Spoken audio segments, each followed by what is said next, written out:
Le rapporteur de l'Assemblée nationale, le professeur Jacques Thiollier Sengekeli, a, au nom du bureau, réceptionné les dossiers de l'unique candidat de l'Union sacrée de la Nation au poste du président de l'Assemblée nationale, Aimé Boji Sangara, en marge de ces élections qui s'y tiendront le 13 novembre prochain.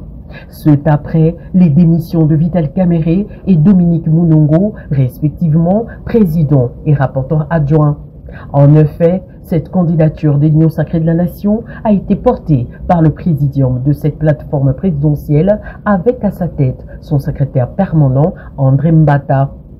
Selon ce dernier, l'unique candidat de l'Union sacrée de la Nation, Aimé Boji Sangara, a été retenu après le préliminaire des 12 candidatures déposées au bureau du présidium de l'Union sacrée de la Nation, et ce choix a rencontré l'assentiment de tout le haut cadre du présidium ainsi que celui de la haute autorité des références de la plateforme présidentielle, à savoir le président de la République. Au bureau de réception des traitements de candidature présentés par le secrétariat qui va l'enregistrer et vous donner l'acte d'accusé de réception de cette présentation des candidatures. Merci beaucoup.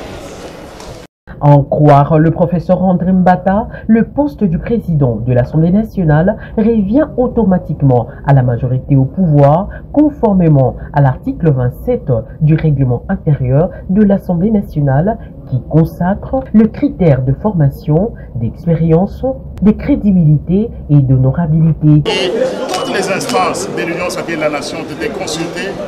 Nous avons procédé à une décision qui suivait la ligne démocratique selon la volonté de notre chef.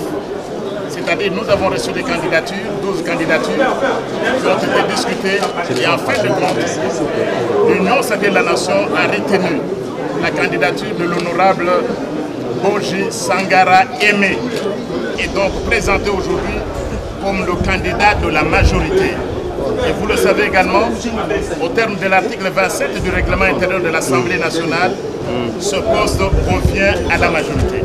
Ainsi, conformément à la décision portant publication du calendrier signé par le président intérimaire, le professeur Isaac Jean-Claude Chilumbaï Moussaou, l'élection du président de la Chambre basse du Parlement et celle du rapporteur adjoint se tiendra le 13 novembre prochain à 13 h.